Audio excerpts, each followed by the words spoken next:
also talked about his work with high school students, and we will hear more about that in the celebration of life today. But first, we want to bring in reporter Farah Morali, who is live at the celebration of life. She's outside the Abbotsford Sports and Events Centre right now. Farah, the celebration of life is set to begin shortly here. Tell us, though, what you have seen today so far.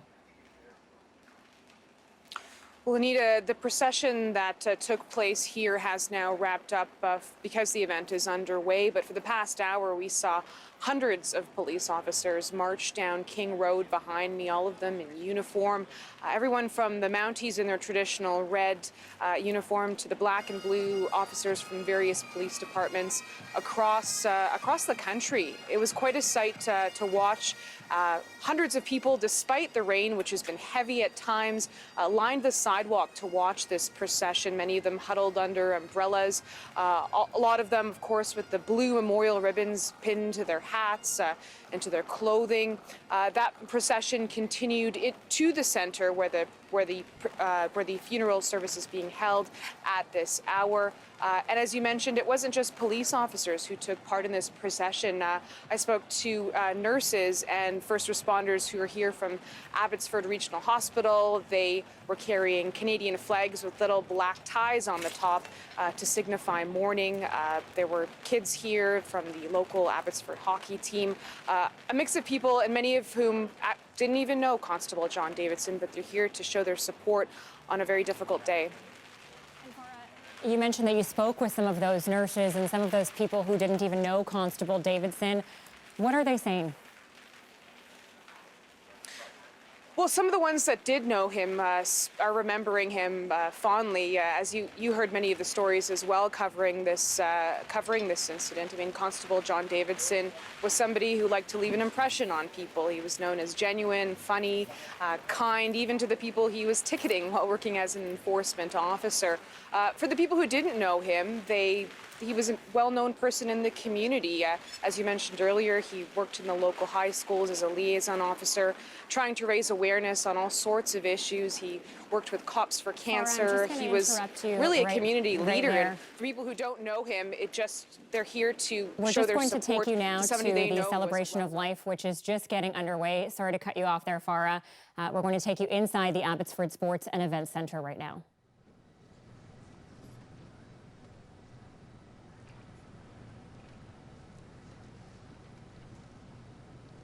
So we are just waiting for the celebration of life to begin.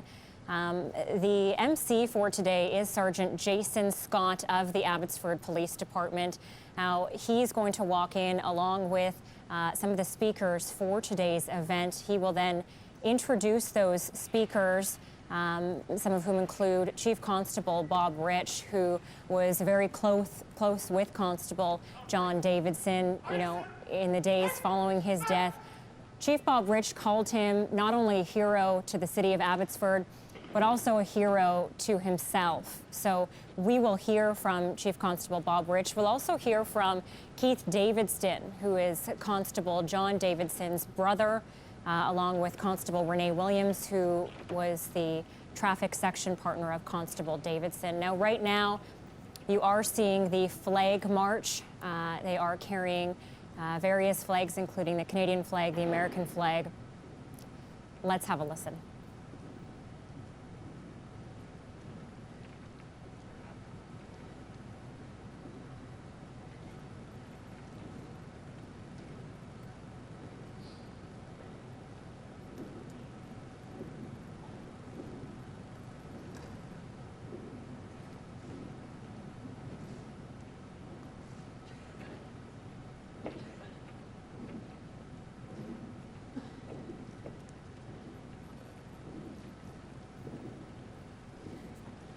All right, as I mentioned, you are seeing the flag march, and after this, we will see the ceremonial unit honor guard march, which Constable Davidson's casket will come in with his family. It will come down this center aisle as well. After that, the MC for the event will introduce the speakers. This is expected to be naturally a very somber event. At the same time, Abbotsford Police have said that they really want to key this as a celebration of Constable John Davidson's life, somebody who was very active in the community, somebody who is remembered by many of his colleagues and friends as somebody who loved to laugh and play sports. Let's listen in again to the celebration of life.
This is CBC, and you are watching live coverage of the celebration of life, the full regimental funeral for Constable John Davidson, who was killed in the line of duty on November 6th in Abbotsford.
Right now, the casket carrying the body of Constable John Davidson is being brought into the Abbotsford Sports Centre and Arena.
Those you see right now on your screen bringing in the casket of Constable John Davidson. The bearer party include the commander, Constable Ian Parks with the Abbotsford Police Department, Constable Kim Harder also with the APD, Constable Pat Kelly was a traffic section in the APD and a friend of Constable John Davidson.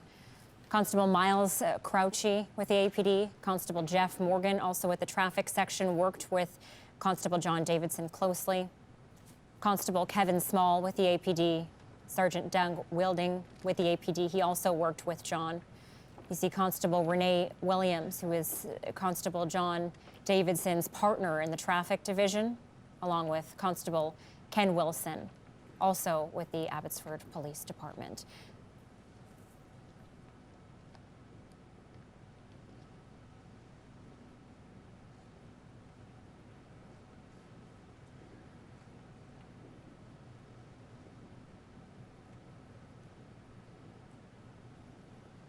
Now, there are also some honorary pallbearers that are involved in this ceremony.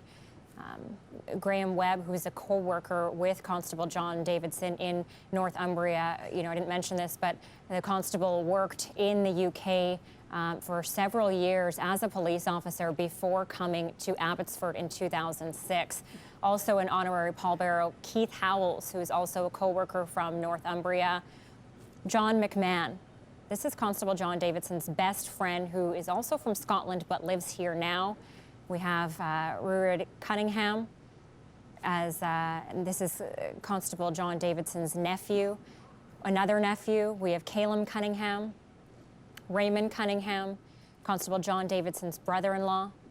Keith Davidson is also an honorary pallbearer. I mentioned he'd be speaking later on. He is the brother of Constable John Davidson.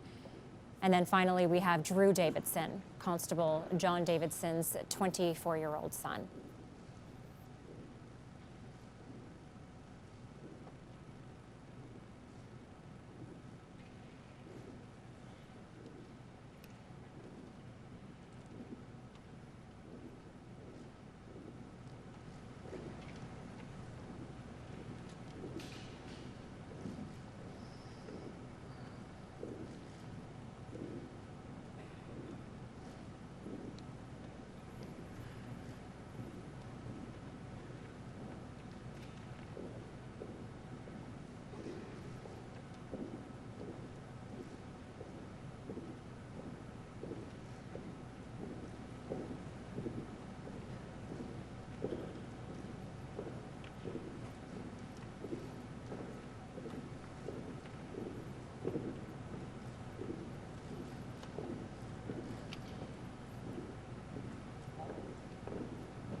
You're watching CBC special live coverage of the celebration of life, the full regimental funeral for Abbotsford Police Constable John Davidson, who died in the line of duty on November 6th.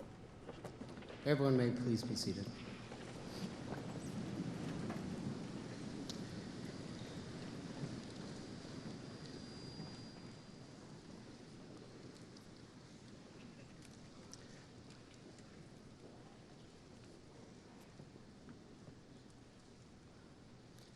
Thank you. Good afternoon, everybody. On behalf of the Davidson family, welcome. Denise, Drew, Dina, and Faye Davidson, John's entire family. Friends, member of the Abbotsford Police Department, fellow police officers, all emergency personnel. The Honourable John Horgan, Premier of BC, and all other dignitaries and elected officials in attendance here today, welcome. Welcome to this spectacular and fitting celebration of a hero who made the ultimate sacrifice. Constable John Davidson, APD number 386. Northumbrian Police, number 539.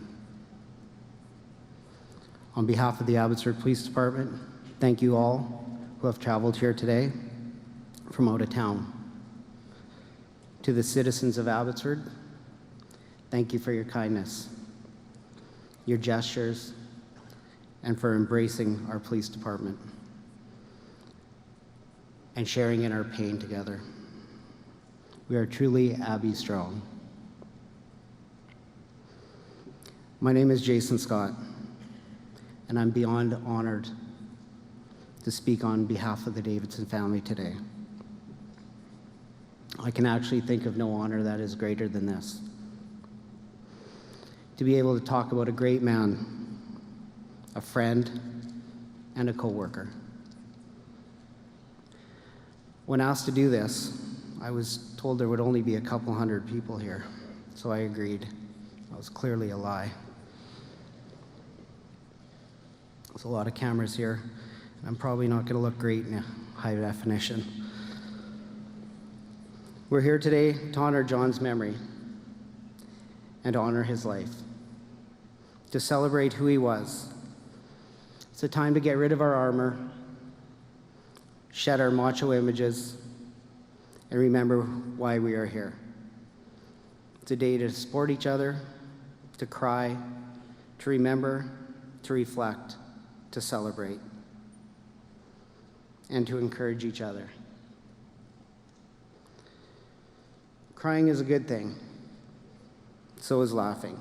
It's part of the healing process we go through today and in the future with each other. A day of celebration and laughs is what John would have wanted.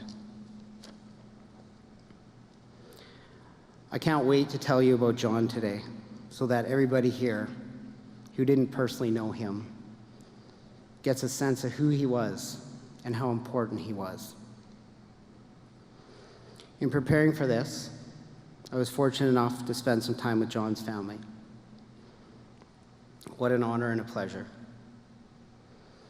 I asked his wife, Denise, if John was here, what message would he want to pass on to all of us? Without hesitation, she said, "What the hell are you guys all doing here?"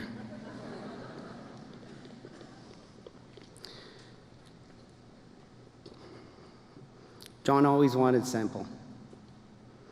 He's definitely swearing at us today, and probably the reason it's raining. Well, John, let me explain something to you. Let me explain why we're all here today. We're here to celebrate a hero who is loved by his family, his friends, and everyone who knew him. A hero that made a difference in this community in so many ways. Behind the uniform, he was a man that people admired. His kindness was never lost to anybody. When people pass, you always hear people say, "What a great guy that person was." This could not ring truer for John. He's an absolutely amazing person that we all admired. He was an officer and a gentleman, and everyone who came in contact with him knew that. Denise describes the Davidson clan motto as "wisely, if sincerely," a saying that epitomizes John. The thesaurus definition of it describes John to a T. John may not have described himself as wise, but he underestimated the significance of his natural sincerity, and people who knew him saw that. John not only had a positive influence on his coworkers, but he also had a profound effect and influence on the youth in our community. He helped to mold young lives and become a positive influence through his work with our school liaison section. He was an officer the kids could relate to because he treated them with respect. This made him the perfect person to work with our youth. There's an old saying that goes, "He was a big kid in a man's body," which was true, but not really, because he was more of a big kid in a kid's body. He was tiny. I'm no giant, but I love to refer to him as little guy. Numerous stories were passed along to me, describing specific instances where John helped turn their lives around, both adult and youth. One person wrote me about how they were at a turning point in their life and they had to make a big decision. All that person could hear was John's distinctive voice. He made the right decision, and he's grateful for John and his advice to this day. Changed his life.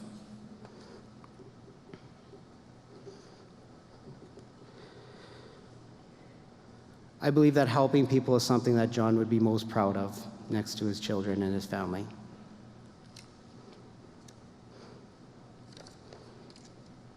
This is why the youth in this community will mourn John's loss. Everybody who came in contact to him through the schools will mourn him. John had a passion for people, a genuine care, a genuine concern, and a general love for his ability to help and make a difference. He demonstrated that this year when he participated in the Cops for Cancer ride. Although I've never done this ride, I admire the members that have done it and the profound differences it has made in their lives. John was no different. The feeling that they have made a difference to those who are suffering through something awful and put a smile on their face is something John was proud of. Whether it was through his wacky fundraising or just being part of his team, I honor all the members of the Cops for Cancer team in John's name.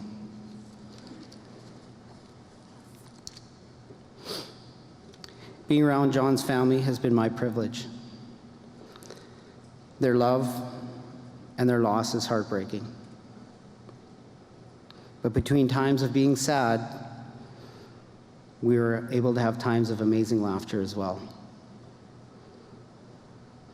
I got to see the admiration and the love that his wife Denise and his children Drew, Dina, and Faye had for John.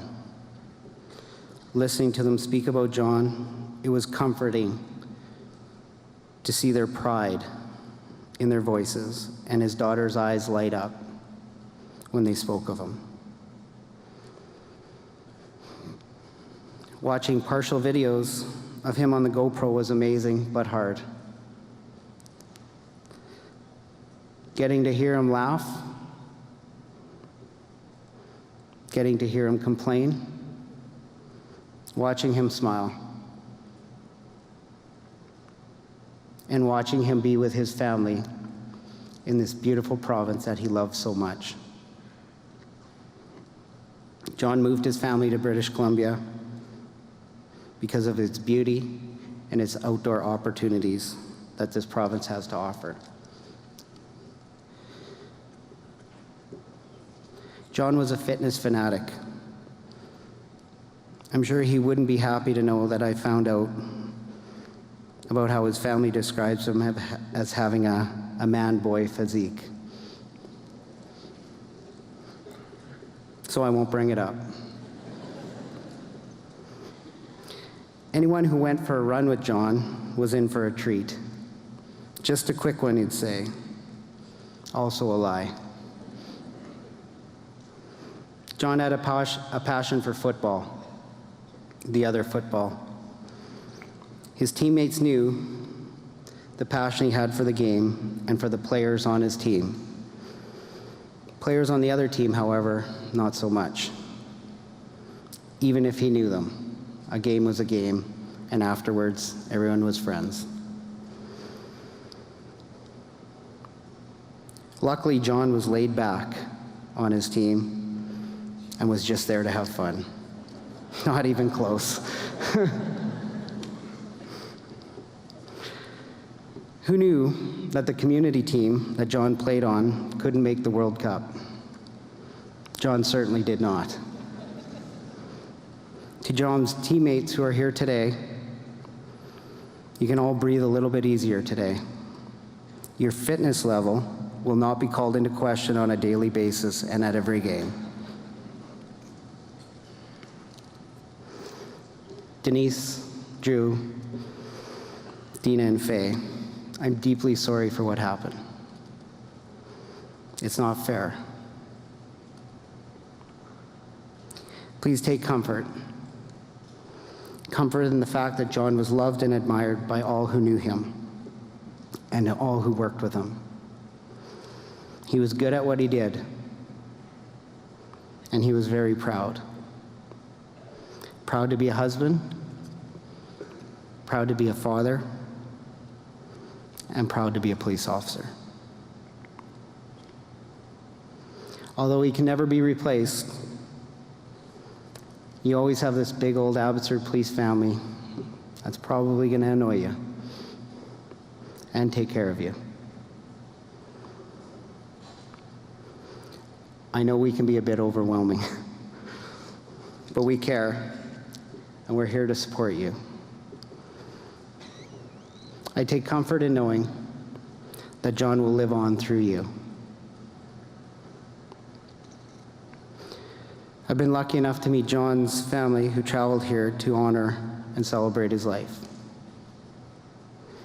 His mother, his brothers, his sisters, and his extended family who have all come to Canada for this celebration. Thank you. It's been an absolute pleasure meeting you and speaking on behalf of him. So let's talk about John's history for a second. This is what I learned about him and where he came from in life.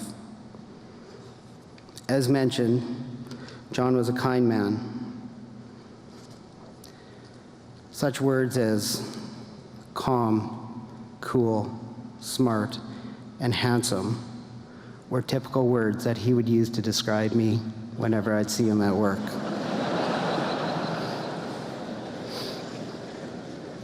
Extremely kind. And extremely fitting for him as well. John Davidson was born in Hawick, Scotland, December 10th, 1963. to his parents, James Elliott Davidson, who the family referred to as Pim, and Margaret Isabel Davidson, who is here with us today. I'm sure there's nobody prouder in this room than her today.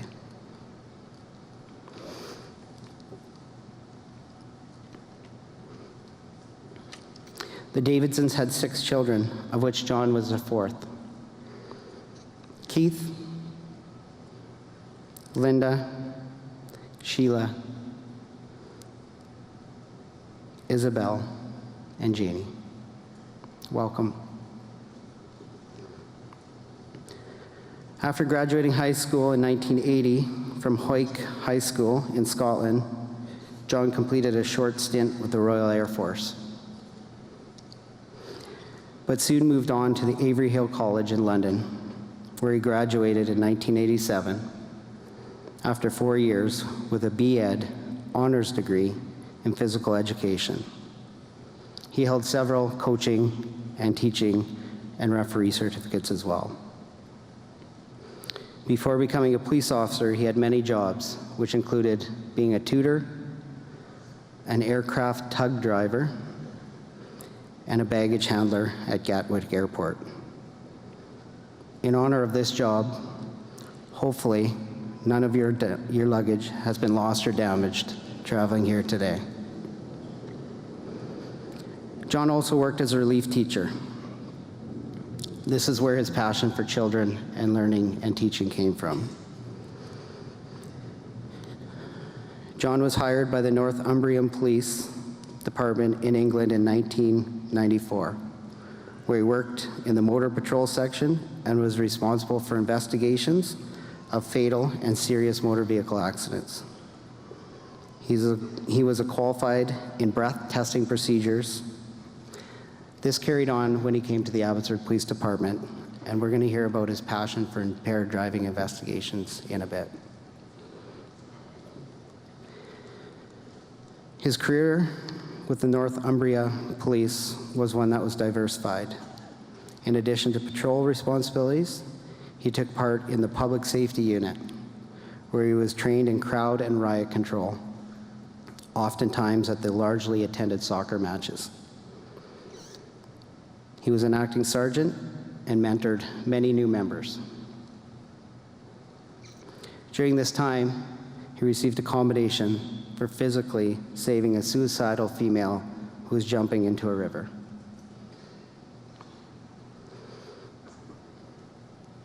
John met the love of his life in 1983 at Avery Hill University, Denise Blount.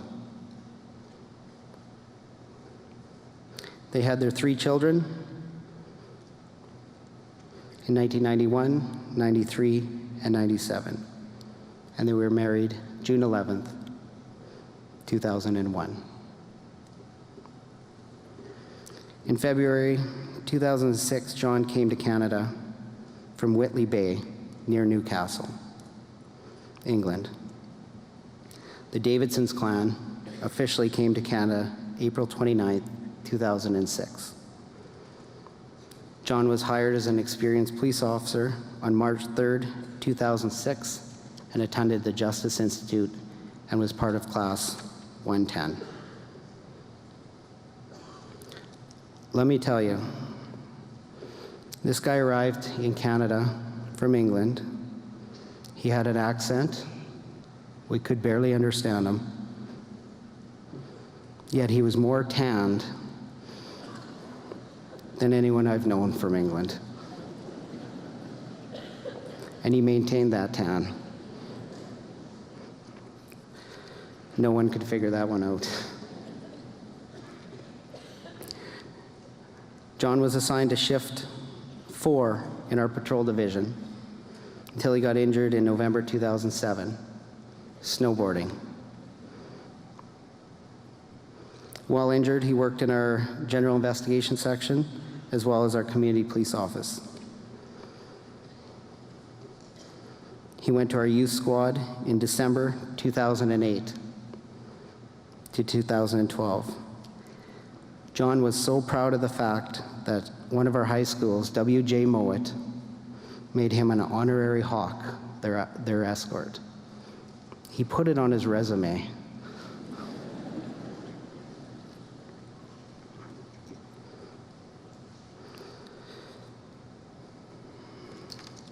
He was a successful applicant to our traffic enforcement unit in December 2012 until November 6, 2017. John loved his time in traffic. Road safety was his passion. Look out Highway 11. When Tango 3 was working, let's face it, nobody likes getting a ticket.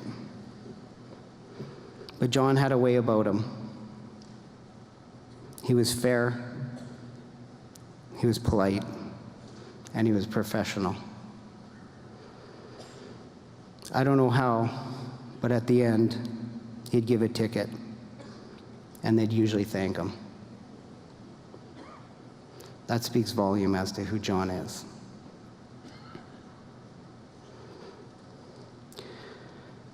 I'd like to take a second to honor all the members who have come here today, and I'd like to do it in my own special way. I know that there are a lot of members here who have not had their dress uniform on for a long time and failed to try it on before coming here. So if I could get everyone to stand, please.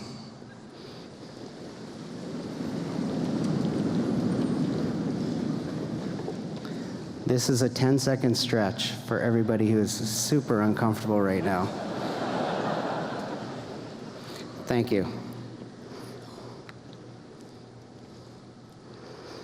Everyone may be seated.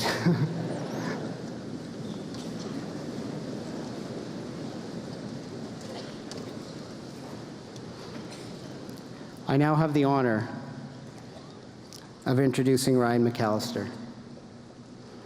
Ryan met John during the filming of a movie John made, a production on ecstasy called Project X. Ryan worked with John on this particular project, and as a result of getting to know John, he wrote this song to honor John and honor all police officers. It's a song called The Thin Blue Line in honor of our friend John.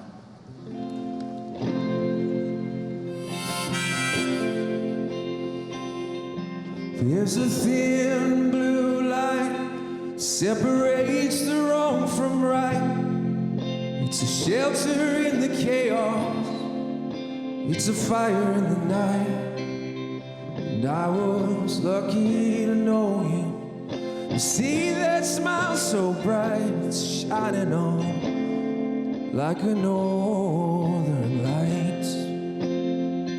Keep shining light into the madness. We got to carry the fight.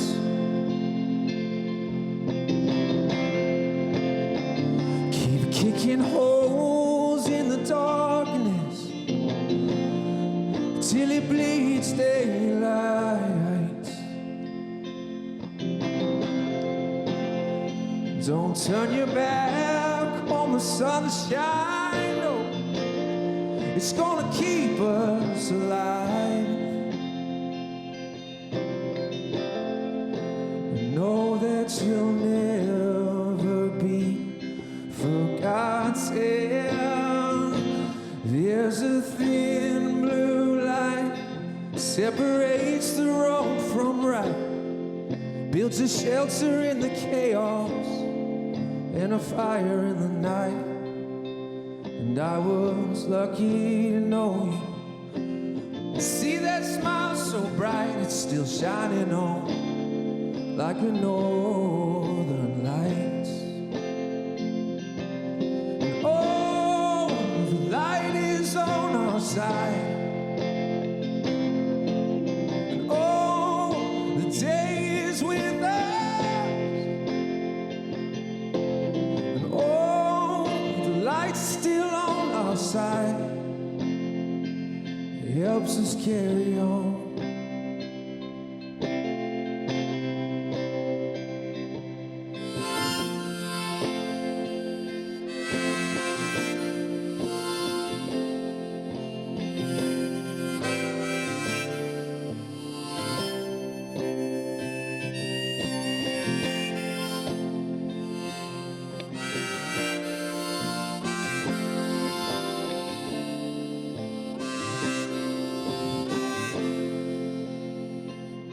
There's a thin blue line that separates the wrong from right. It's a shelter in the chaos and a fire in the night. And I got the strangest feeling that you're out there doing fine on the other side of those northern lights, still holding strong like the thin blue line.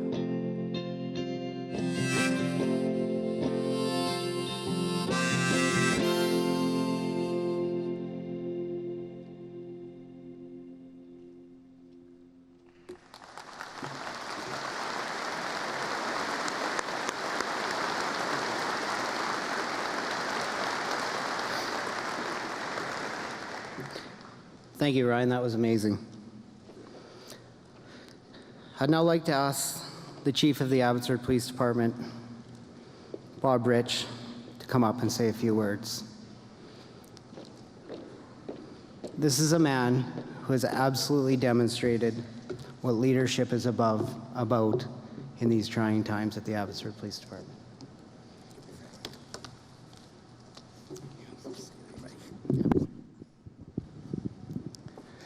Thank you so much for being here. Every person in this room matters, the support that you bring.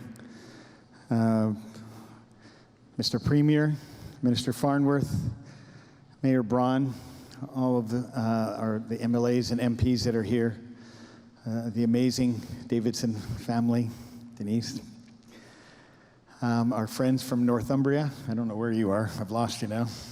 The chief from Northumbria is here. I look over here and the finest national police service in the world. You guys are fantastic. I look over here at my friends, the second best municipal police department in the world. And I look over here at the people wearing the same uniform as me, and your support through these last 2 weeks has been unbelievable. We are holding together because each of you is helping each of us hold together, and I thank you. We are on the unceded land of the Musqueam and Sumas people, the people of the Stolo Nation. That means the people of the river, the Fraser River. We call it the Fraser River, and I want to acknowledge them. John loved First Nations Aboriginal art, and so for us to acknowledge those people and their contribution is so important to John, so I wanted to say that. We are here today to grieve a horrible murder of an innocent man, a hero. We're also here to celebrate an incredible life. We have to find a way to do both at the same time. And so we will do that. I want to tell a bit of a story, if I could, about what happened. Our story actually starts on November the 4th, which is the Saturday. A man from Alberta walked in, flashed to a dealership in the Auto Mall on Mount Lehman. It's on the west side of Mount Lehman. I went into one of the dealerships and said, I want to try driving that Mustang. And the guy said, sure, I'll get the keys, I'll get a dealer plate. Hands him the keys, gets the dealer plate, lets the guy get in the car, goes to get in the passenger side to go on the ride, and the guy takes off, and the car is stolen. In an odd happenstance, of course, we go to investigate the stolen auto, and Constable John Davidson is the officer assigned to investigate that stolen auto. And it's a very routine investigation. Sees the video, take statements from the witnesses, file a report, put the plate on the system. All of those things happen. 2 2 days later, across the street at a mall that's just north of a high street mall, a strip mall, a nice friendly place to go to the bank, do some business, go to a restaurant. One of the employees from that dealership is gassing up a car at the Shell station, and they look over, and by the Quiznos backed into a stall, it looks like the same Mustang. Phones people at the dealership, they come over, check with the fob, it is the same Mustang. They park a pickup truck behind it so that this unoccupied car won't leave, and they phone the police, and they go into Quiznos to have a sandwich. All routine. Suspect returns to the vehicle, and that which was routine is routine no more. The man walks up to the car, they confront him, he becomes violent in his language, and he walks around to the passenger side of that Mustang, and he pulls out a rifle, and he fires rounds that hit the pickup truck that's blocking his way out. Of course, people flee in every direction. 911 calls are coming. He gets in the car, and by moving it backwards and forwards a number of times, manages to get it out of the stall and drives away. We think he leaves the mall, but for some reason chooses to come back in. And as he comes back in, the first police car coming in is driven by John. And John sees the car. But there's cars between John and that car, and so things get difficult for him. And they end up, both of them, in the parking area of the mall, and a shot rings out, and John falls. And the man gets back in that car and actually drives slowly out of the lot and then turns and drives south on Mount Lehman. I want to tell that story in a slightly different way. When that shot rang out, blackness fell on a sunny day in Abbotsford. When that shot rang out, evil won. There was an oily blackness that fell upon our city. It was awful. I cannot imagine a darker thing to have happened to us. A man heard that shot. The man's name is Ryan. He's an auxiliary firefighter in Chilliwack. He heard the shot and he began to run. Now, he phoned his sister later and said, I heard the shot and I began to run. She said, oh good, you ran to safety. He said, no, I ran to see if I could help. And Ryan ran out and began to provide first aid to John. And a little light came on in the darkness. And soon, Colin and Kevin, police officers with Abbotsford, arrived and called in what had happened, that an officer was down, and they too began to help. And then Brett and Tyler and Alex arrived. Tyler and Alex are both trained medics with the Abbotsford Police Department. They have kits with them to deal with trauma, and they began to help, and more lights came on. 9 firefighters from our brothers and sisters in Abbotsford Fire arrived, and they began to help. And then our ambulance service came, and everybody came to do everything they could for John.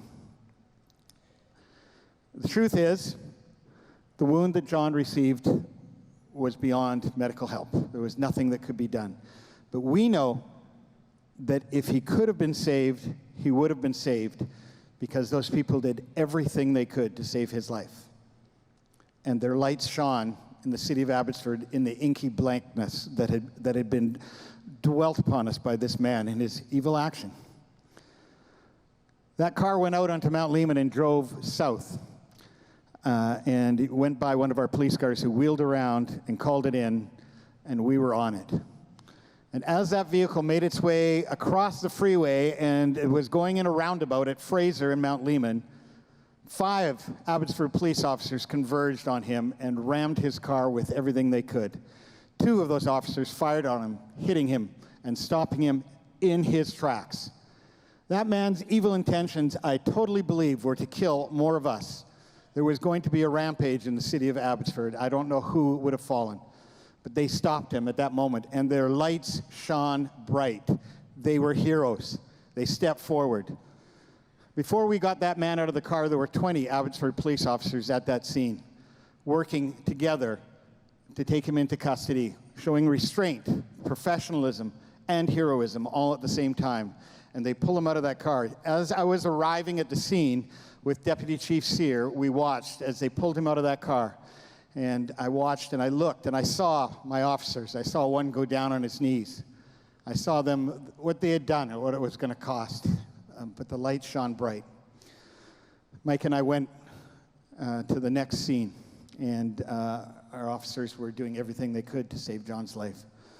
And at that scene, I watched as two of my inspectors began to take control of everything that was going on. I watched our major crime sergeant begin to direct people.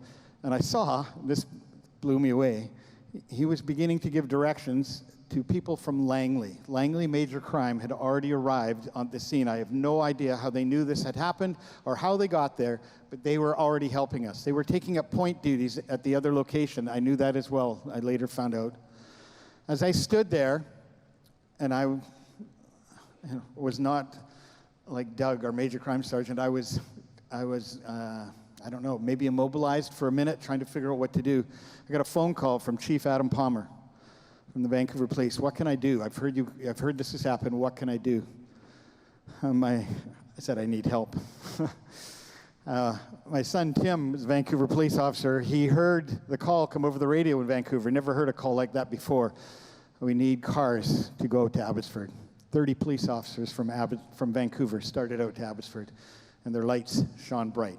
There were probably 170 Mounties showed up, and people from all other places just showed up and began to help, do whatever they could. I was just completely overwhelmed. Their lights shone bright. In the days to follow, this community has risen. The tributes, the emails, the flowers, the memorials, the things that you have done, community, to tell us that you were with us. Your lights shine bright. Some amazing stories of the things that have happened, but I'll give you some of the little ones.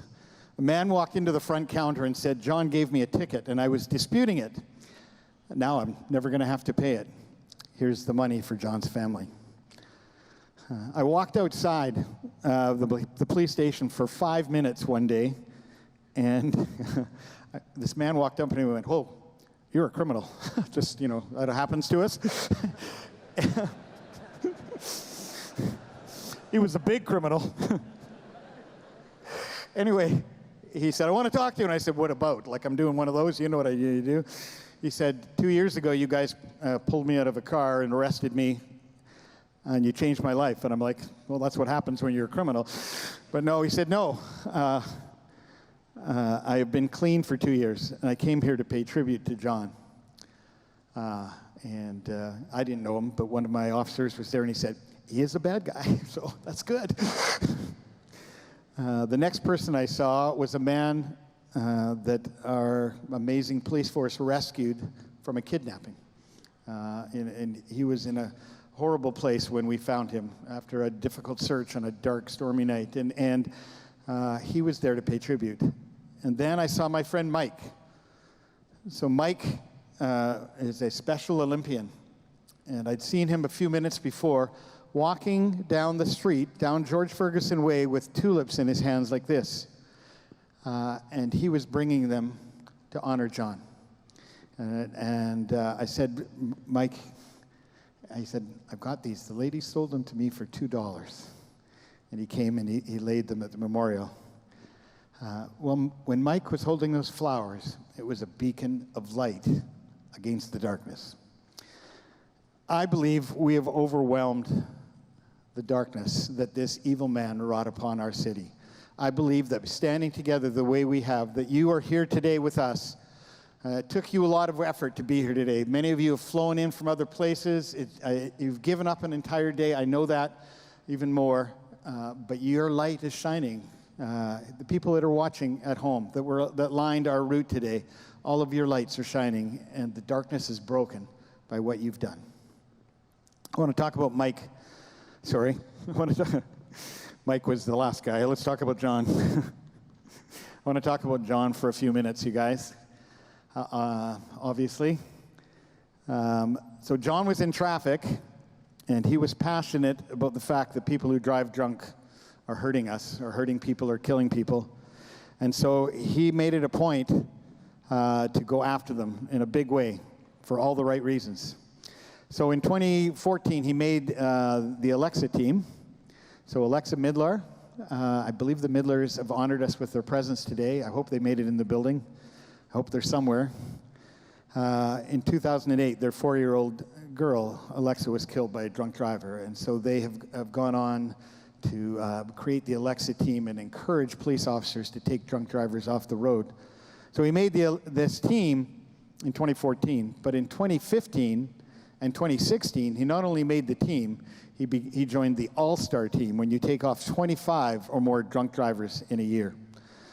And Renee, his partner, told me that on Halloween, this October 31st, he arrested his 25th drunk driver for this year, and so he will once again make the all-star team, protecting this community. That's what he was doing. I have to tell you, though, Deputy Dave Schmerler and I should be getting credit for one of those drunk drivers. So there was this hit-and-run call that came over the radio. I was lecturing Dave about Sir Robert Peel. I wasn't paying any attention to the radio. But Dave was paying attention to the radio, and he said, there's a drunk driver out there, we're going to go get him. He said, a driver like that will have driven one block and stopped. And I went, get out of here. We went around the corner, and there's the car. The guy had driven one block and stopped. We get out, and this guy, I think the professional term for him was that he was blotto. He was gonzo. He was barely there. He was so intoxicated. So I switched into police mood and pulled him out of the car and said, I don't know what we do next, Dave. Do we give him some kind of warning or something? Or So guess who came to the call? Now, when John came to the call, he didn't look like this John who was smiling at us. When John came to the call and I said to him, so John, what do we do here? He gave me this look over here.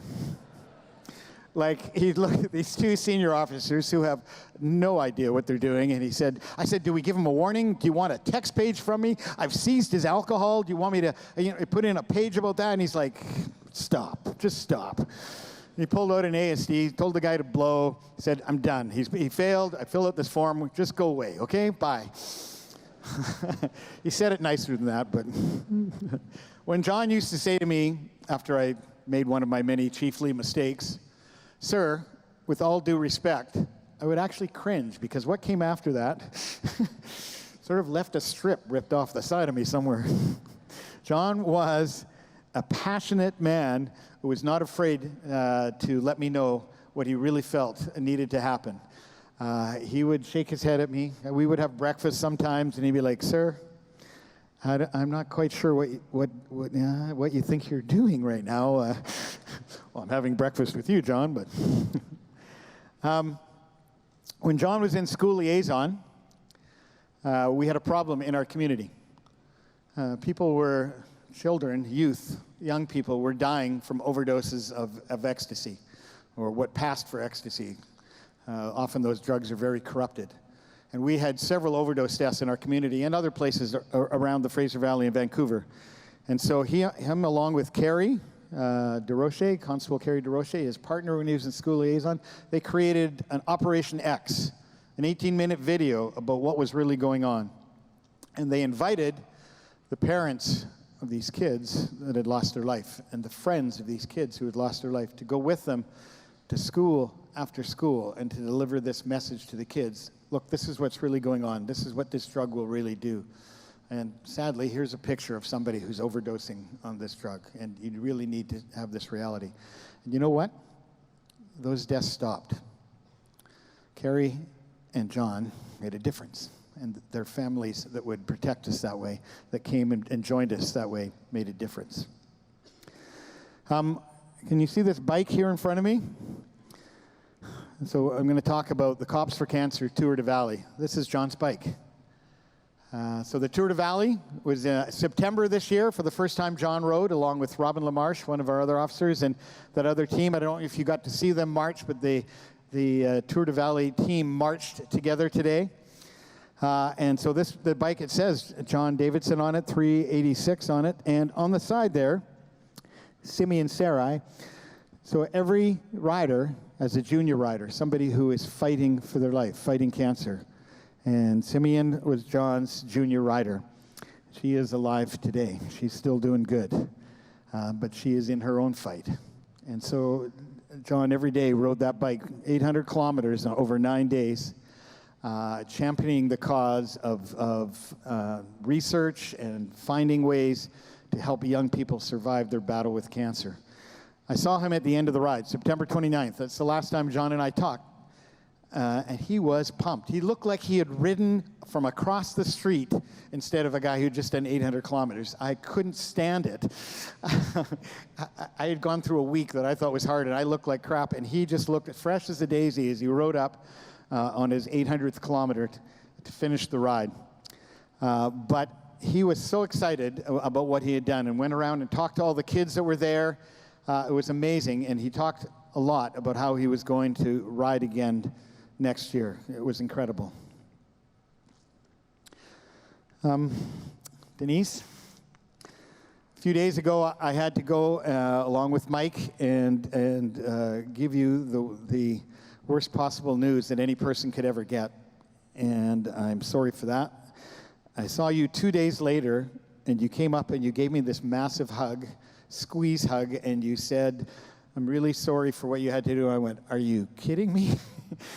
I come and tell you this, and 2 days later, you're worrying about how I feel. I just cannot believe what a person you are, that's how you responded 2 days later after receiving that horrible, horrible news. And John always talks so highly of you. He told me, "I'm not such a nice person, but my wife, she's really nice." And well, John was telling the truth. So I just want to say that to you. One of the things that Mike Sear said to you on behalf of the Abbotsford Police Department is that we will never let you down. And so that promise that he made, we will keep. As people in this audience know, Mike on Monday and Kirsten lost their son in a tragic car accident. Aiden, an incredible 19-year-old, an amazing young man that we got to see at Remembrance Day just the Saturday before. A person with so much promise, just a horrible, tragic car accident, and lost his life. And so now we have two families we are holding, and we will not let either family go. They are for us to look after today, tomorrow, and forever. Just give me a sec. I want to talk to you as first responders now. We had a horrible tragedy, and as I said to my people, one is gone, and there's nothing we can do about it. One of us has fallen, and we can't go back on that. But what we can do is ensure that there's no number two. So when we have a tragedy like this, far too often, the other people that have had to respond to that traumatic incident, have had to shoot their guns, have had to try to save the life, have been involved in something they just can't even imagine. We lose more than just that first officer. We lose other people who have been traumatically affected. They've received an operational stress injury. They are hurt. And we've had this attitude in policing that we need to end. And so I say it ends today, if anybody's still confused. Suck it up is not part of what we do. If you get hurt because you've responded heroically on behalf of this community, doing your job, then I want you to take a knee. I want you to get help. I want you to talk to a counselor. I want you to ask your family to bear you up. I want you to take sick days. I want you to put in a claim. I want you to do whatever it takes so that you are well, and that when you step back out onto the street to protect our community, you are able to do it because you have looked after yourself. You have dealt with the injury that you received that was never your fault in the first place. And if you do that, you will be stronger the next time you have to do something that difficult. And if you fake it and pretend you're better, the next thing is going to break you in half, and we will lose you. Right now in Canada, first responders, at the end of their careers, 30% are dealing with PTSD. Many are also dealing with depression, stress, anxiety, other disorders like that. It is not fair. It is not right. You have protected our communities for your career. You have given yourself, and you deserve to have a fantastic retirement. So I say it changes now. When people get hurt through no fault of their own because they are protecting this community, and I'm talking about injuries to your ankle or to your operational stress injury that occurs when you've experienced that trauma, I'm asking you to take a knee and take the steps to get better. We need to change how we are. I want to close by saying this. I want to say this out loud. John is my hero. I will never forget what he did. There is no way to take it back. There's no way to change what happened. But we can honor John by looking after his family and never forgetting them. And that's the job for the Abbotsford Police Department, to never let go. We can honor John by looking after each other and not letting a number two, not letting somebody else fall because of what happened. Promise me you'll do that. And number three, we honor John by doing what he was doing in this community so heroically and so well and with so much passion and initiative, and that is we keep our community safe, because that is the oath that all of us have taken. John, we will not forget you. Thank you.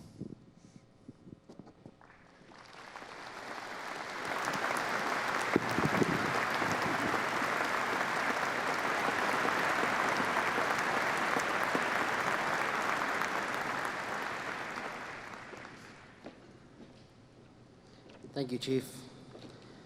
I'd now like to ask John's partner, John's best buddy at work, Constable Renee Williams, to please come to the stage and say a few words. She's going to be accompanied by Constable Pat Kelly, Constable Ken Wilson.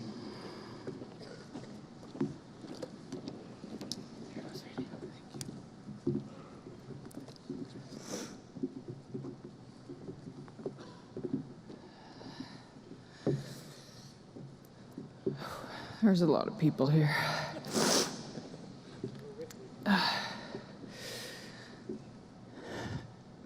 Denise, Drew, Dina, and Faye. Where do I begin? I'm so very sorry for your loss. My heart and soul ache for you.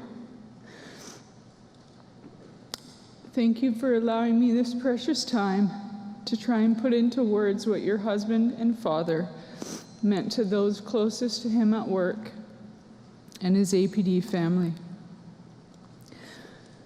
John spoke openly to those closest to him about how much the four of you meant to him. Drew, Dina, and Faye. He was extremely proud of your accomplishments, your lives, and your chosen career paths. He never hesitated to speak to us about your latest achievements the way only a father can when he is so proud of who you have become. He spoke of you with humbleness because he would never be boastful. That was not in his nature. Denise. He spoke so very fondly and lovingly about you. He would talk of the new challenges faced by the two of you as you progressed into the next phases of your lives. As the kids began to move out, as the house became more empty, the desire to downsize and enjoy whatever adventure lay ahead of you. He was always excited to come to work and tell me about the latest sci-fi or fantasy movie the two of you had gone to see. He so very much enjoyed those times with you.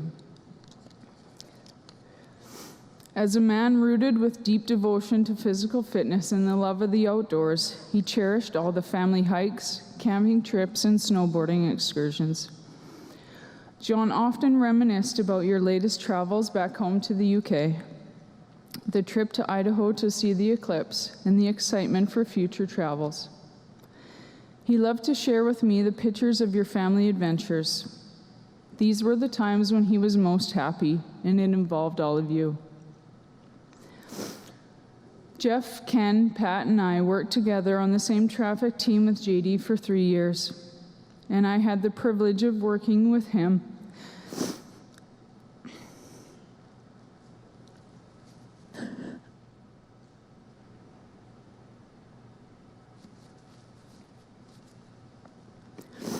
As a two-person traffic unit for the last 2 years. Every day we would start our shift the same. We'd get our respective vehicles ready, and then depending on whose turn it was, that person would buy a round of Javas, and we'd meet in the parking lot to chat. JD always took far longer to get coffees due to the fact that nobody could understand what he was saying. We probably stayed there longer than we should, but those were the cherished times. It was here at coffee where winding JD up was an extremely fun time. He could take it as well as he could dish it out, and did more than his fair share of doling out the playful barbs. Most of his comebacks included the line, "Well, back in the UK we did this," and the four of us would collectively roll our eyes and laugh.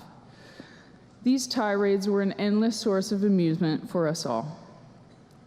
As coffee was winding down, JD would start to get the feeling the day was slipping away from him, and then he was running out of time to get his expected number of tickets for the day. We don't deal in quotas in traffic, we deal in expectations. We would drive away to our favorite areas of Abbotsford and begin the day's enforcement. It wouldn't even be an hour into our post-coffee shift when up would pop an MDT message from JD with the words, "I am getting nothing today." We would all generally reply with a, "Oh, I'm actually doing pretty good," even if we hadn't stopped anyone because we knew it would wind him up. His replies back to us involved some more colorful language that I'm shocked we were never brought in and spoken to about, and hopefully still won't be. He had a competitive nature about him, which made everything into an unspoken contest of who could produce more within our section. It drove the rest of us to share in a friendly rivalry and spurred us to be the most productive and well-respected traffic section the department has ever had. Working so intimately together day in and day out, a bond is built that can never be broken. And with that bond comes a knowledge of some of the intricacies that not everyone knew about JD.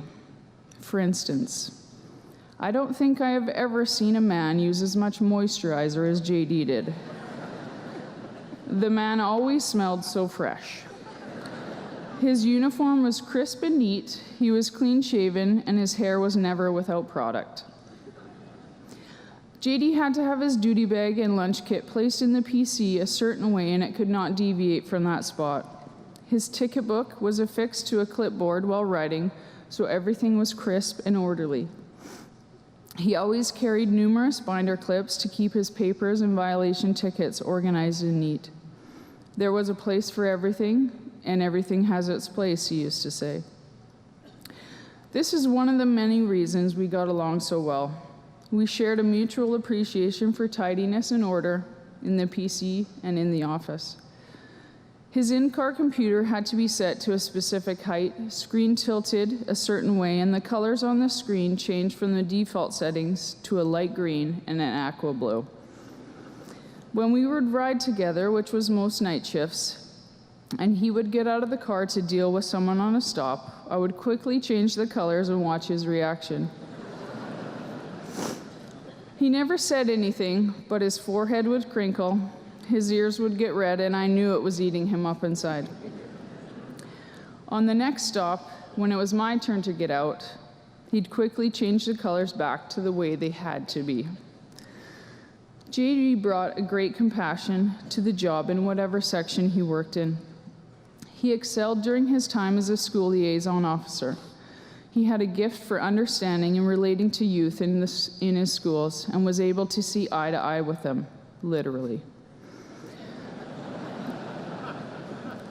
For those of us that were privileged enough to get to know JD, he was truly a character. He was stubborn and opinionated, and we loved him for that. His lack of a filter was refreshing while at the same time terrifying, because you weren't exactly sure what he was going to say next or who he was going to send an email to. JD believed in being respectful and civil with the public and treated everyone the same, even if their behavior dictated otherwise. He was level-headed and had a gift of gab second to none. He believed there were lessons to be passed on with each traffic stop. It was more than enforcement for him. It was an opportunity to make a difference. He was tough, but more than fair. This is evidenced by the number of people that I have seen shake his hand even after getting a ticket. He was a dedicated, selfless, hardworking, caring, and compassionate man who always had time to talk roadside with the general public. He had integrity, and his word was his bond. He was the best of us. JD would not stand for being less than his best or allow you to be less than your best. He challenged me to work harder in every aspect of my life. JD always pushed himself to be first, whether that was in the number of stats or impaired drivers he got, during a workout, or in trying to help others, which is exactly what happened on November 6, 2017. For a man who hated guns and never became comfortable carrying a gun after coming over from the UK, he was one of the first to step in and intervene when a call of shots fired came in. He was the first to step up and protect those around us, and he made the ultimate sacrifice. JD was never much for words of affection. However, there was not a time when he went on leave, was gone for an extended period of time, that he did not give me a huge hug before he left and told me to be safe. I will miss every minute spent with JD. I will miss our daily chats, his gut-busting humor, our sushi dates, our workouts, riding together and always knowing he had my back. JD, you would have hated all this attention and emotion shown on your behalf. You hated any accolades or praise. You would have hated any tear shed for you, and you certainly would have told us to learn from this and move on. You'd have told me that there were others more deserving of this celebration, which is exactly why I will do everything in my power to honor you today and every day. Denise, Drew, Dina, and Faye, we are bonded for life. You are my family as much as John was and always will be. In the midst of this unbelievable tragedy, I am awestruck at how gracious and caring you all have been to our pleasing family. You have put others' pain and heartache before your own. You have selflessly opened your home, your arms, and your hearts to John's closest friends. Your husband and father will be remembered always, and his sacrifice will forever be in our hearts. May you find peace in knowing that John was the best of the best. He was loved and revered by his colleagues and this community. JD, you have left an everlasting impact on your family, on us, our department, and this community. We will take care of your family as our own. JD, it is my absolute profound honor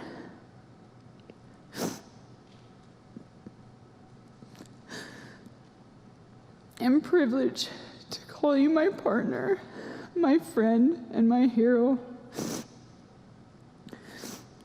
Tango 3, Constable John Davidson, Abbotsford Police number 386. You are gone but not forgotten. Rest easy, my brother. We will take it from here. Thank you.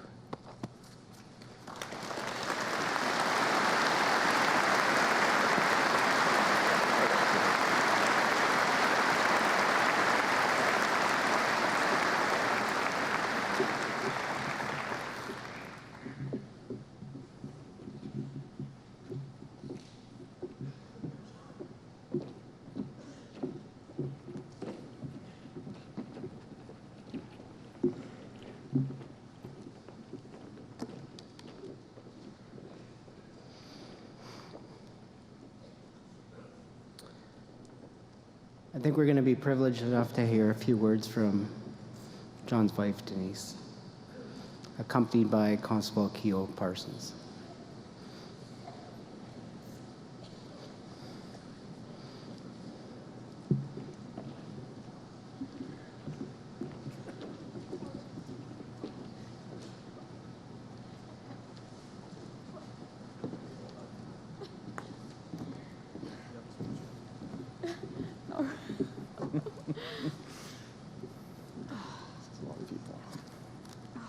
Your stretch was really good.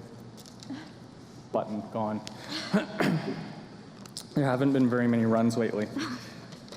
My name's Keo Parsons. I've been fortunate enough, along with a few other of the Abbotsford Police members, to spend the last 2 weeks with the family. And it's a pleasure to, it's a privilege to say Denise's words. Hopefully I do them justice. Denise wanted to say a few words and apologizes for being unable to speak, so I'll be doing the speaking for her. Firstly, she thanks you for being here today and will be forever grateful for everyone's incredible, moving response to John's shocking passing. It will help her tremendously moving forward to muster positivity in the difficult days ahead. She can't replace him, but appreciates every generous attempt to ease days recently past, present, and future without him, for her and the family. As his wife, the focus of her grief is partly those who would truly miss him, but predominantly towards John himself. He hadn't finished what he started, both in and out of uniform, and planned to hang around even longer than his dad, who sadly passed this year at the ripe old age of 96. All of those who knew John well accepted his goal of becoming a centenarian with ease, apart from wondering how grumpy he might be by then. I can kind of relate to that.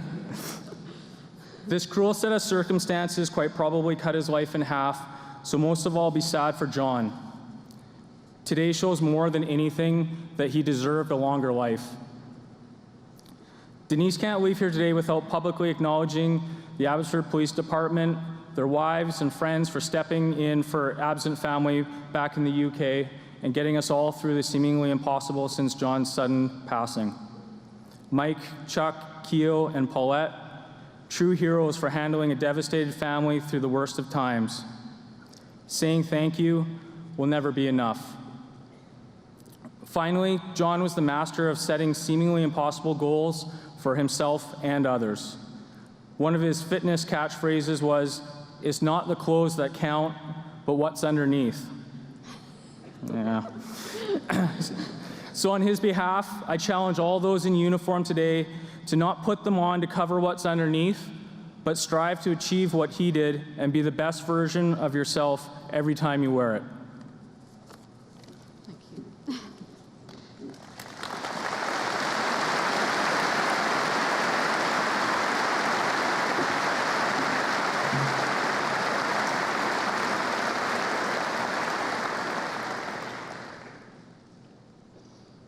Some of John's siblings who are here today would like to say a few words.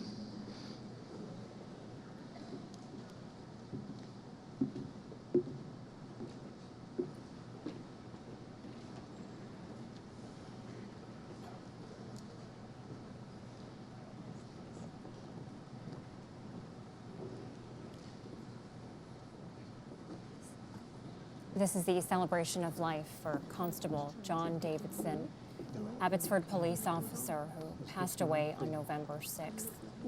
Right now, his siblings from the UK are Ladies and gentlemen, when we were asked by the people putting on this incredible event, it was kind of mentioned that maybe we could say things a little bit more humorous or some anecdotes about John.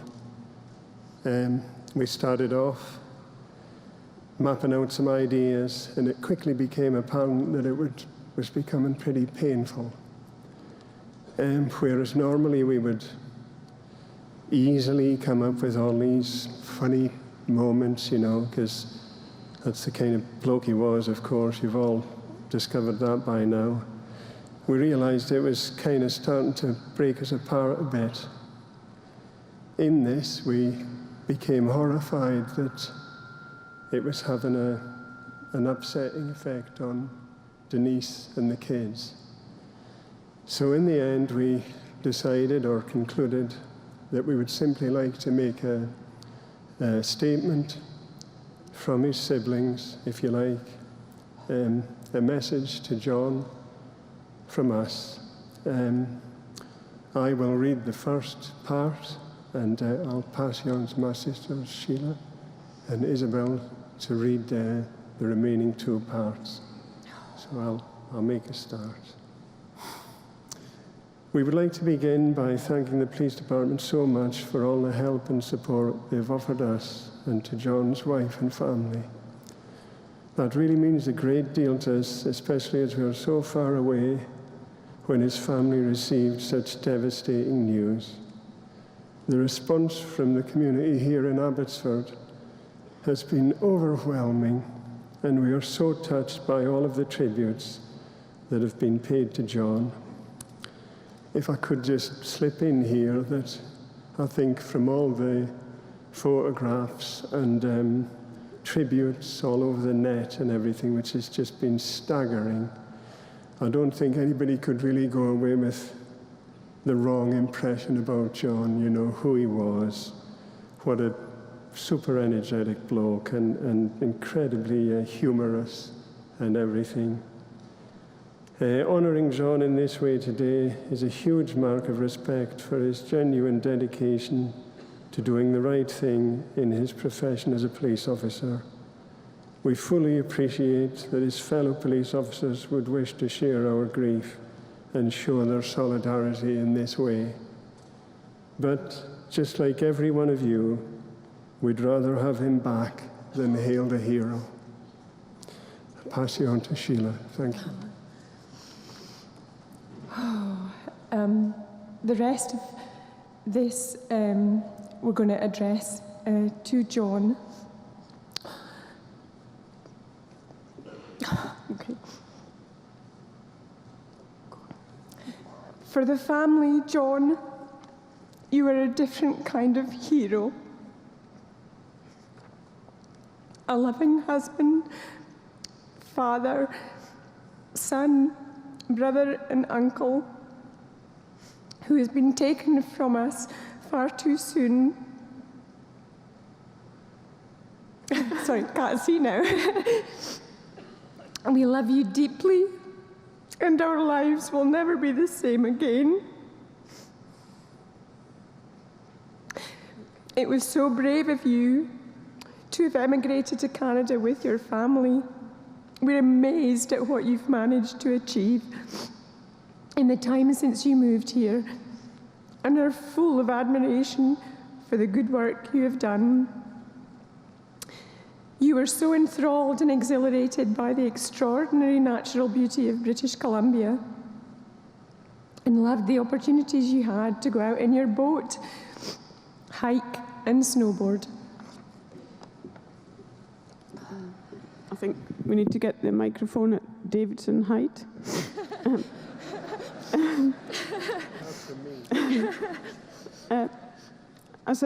We feel like we're repeating ourselves, but anyway.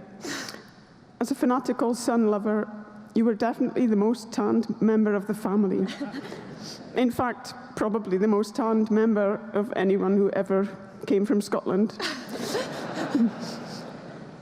There really was no competition there, John. Although we know you loved nothing better than a bit of competition. In other words, being first. Underneath it all, you were an incredibly sensitive man. The thought that you would have had to leave your family under these circumstances would have broken your heart. You loved them so much and always wanted them to have the best life you could provide for them. John, we know you would cringe if you could hear us saying this about you, but you are and always will be a huge source of inspiration to us.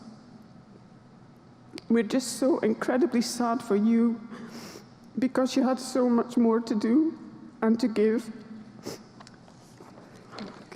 Can I just finish with a little thing for people to think of? My brother is not still immobile in the casket there. He's off running up a mountain somewhere and helping someone else to get up there too. Thank you very much.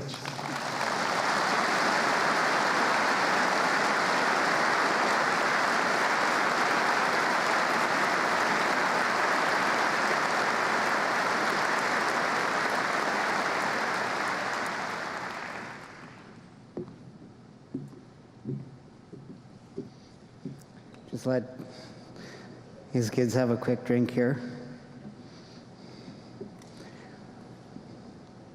We now are going to get to hear from Drew, Dina, and Faye.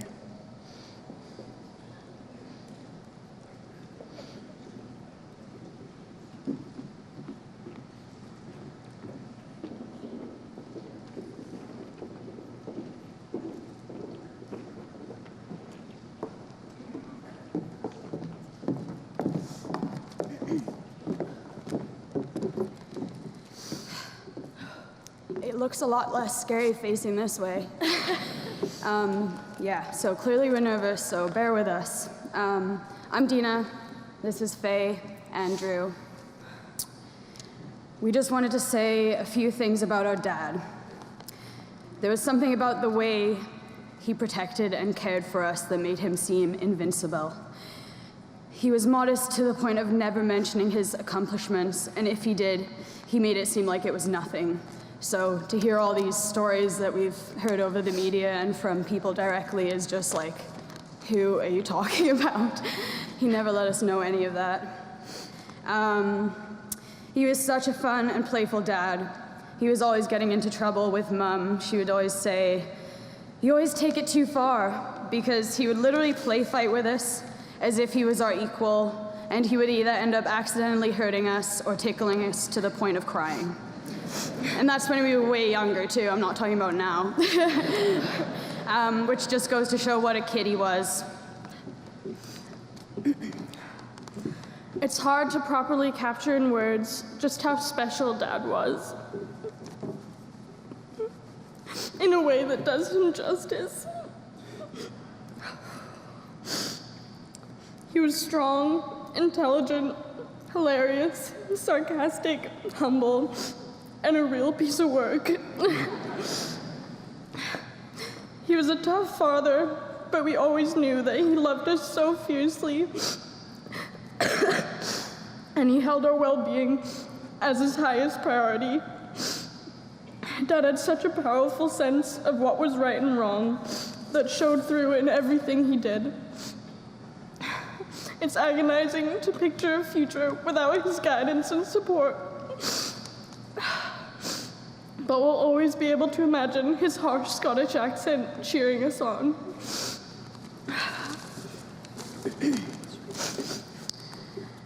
I hope you all know that my dad would be, like, incredibly annoyed to see how upset we were all blubbering over him. He'd probably cry with us for a second and then tell us to get on with it in his oh-so-subtle way. There was a lot of tough love and teasing over the years. He could obviously annoy me more than anyone on the planet and push all the right buttons, and I'm sure he did that to other people too. It's just funny how that's what I'll miss the most.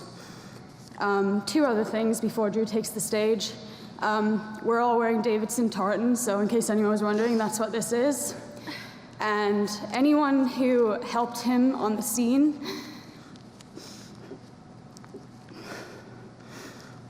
I just want to say thank you on behalf of all of us, and please forgive yourself for not being able to change his fate.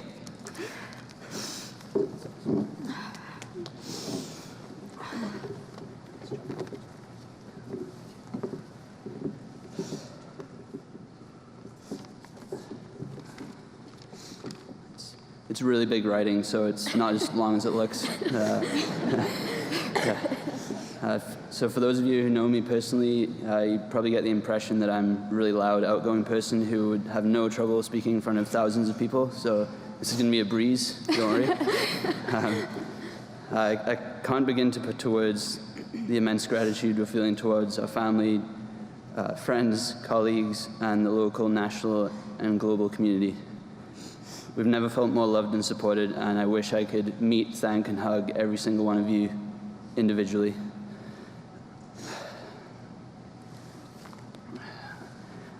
Everything I could say about my dad has already been said today by much better public speakers than me, including our new family with APD that we didn't know we had, my own family, and my two beautiful sisters, and Keo on behalf of my mum. He's already been described perfectly as the hero and, more importantly, the human being that he was. Instead, I'd like to read you a poem. It's also on the back page of the program. My family and I feel these words are direct representation of what John Davidson would have said to all of us today, if only he could.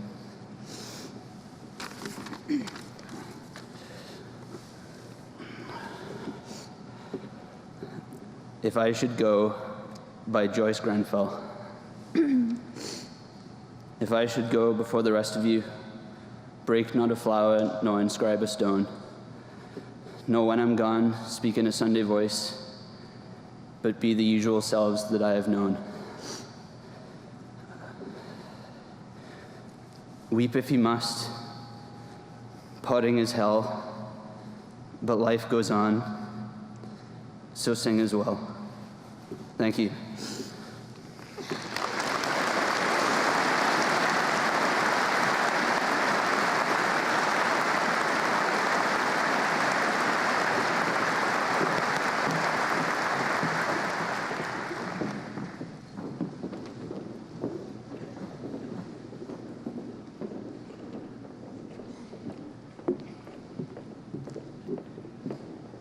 Please rise for the last post.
You can be seated.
Just like a maze where all of the walls are continually change, and I've done all I can to stand on the steps with my heart in my hand.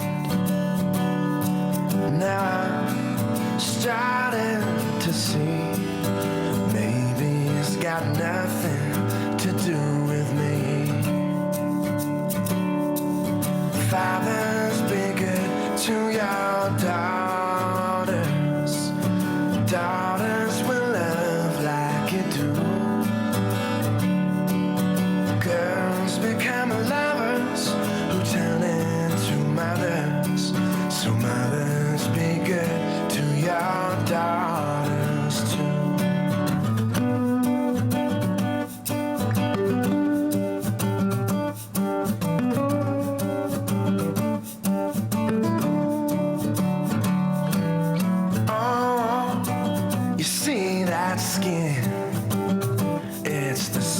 She's been standing in since the day she saw him walking away. Now she's left cleaning up the mess he made.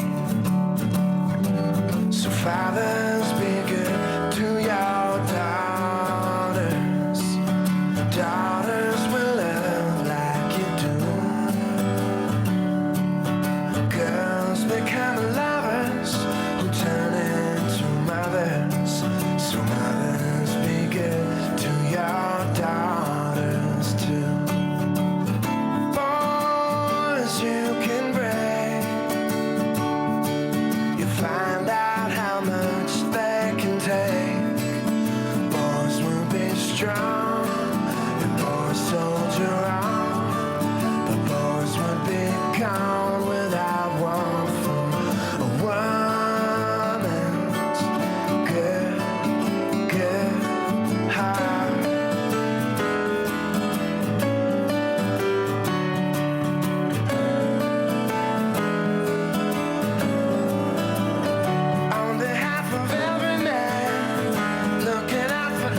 During the beginning,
Thank you. That was the Vancouver Police Pipe Band. During the beginning of that video presentation, things haven't gone perfectly smooth up here, I'm not gonna lie. But we never want to get good at doing this, so we'll roll with the punches. During the beginning of the video presentation, we had the honor of Chief Constable Winton Keenan from the Northumbria Police Department present the Scottish flag to Denise Davidson and the family. Thank you for that.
Chief Rich will now present the Canadian flag to the Davidson family on behalf of all Canadians.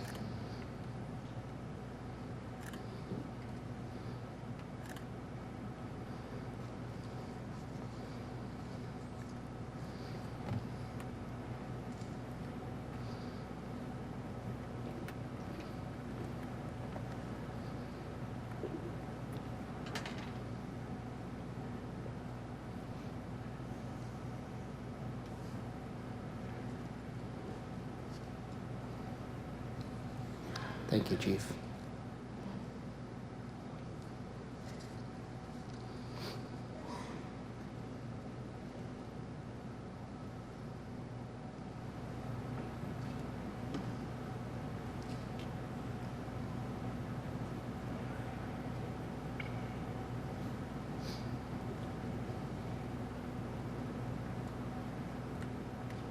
Tango 3 from Abbotsford. Tango 3 from Abbotsford. Tango 3, Constable Davidson from Abbotsford. Constable Davidson is 10-7.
This has been Thank you once again for coming to this amazing celebration of John's life and the support you have shown us over the past couple weeks. It has truly been comforting.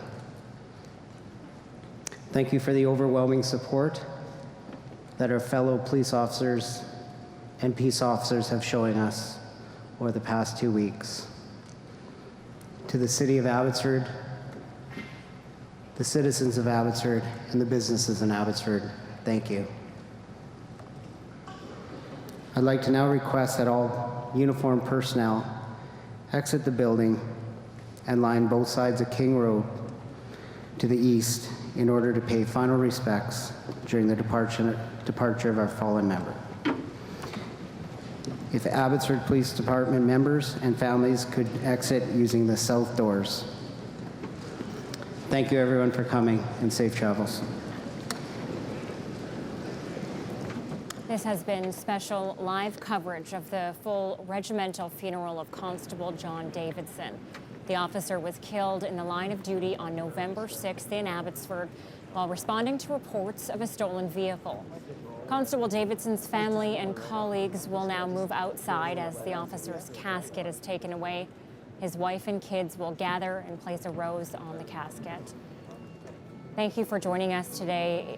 We've heard so many stories about Officer Davidson and the person he is. And in order to attend today's funeral and celebrate the life of a colleague, Abbotsford police officers were given the day off.